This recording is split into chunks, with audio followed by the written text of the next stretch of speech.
Bolajonim, gaplarimni eshitib amal qilsang yutuq seniki.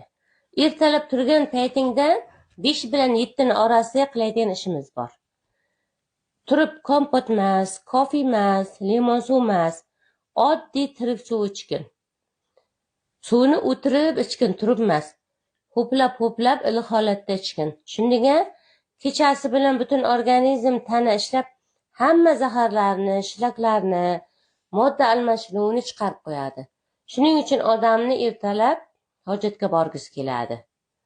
Ichayotgan suving mana shu zaharlarni tezroq chiqarib yuborishini ta'minlab beradi.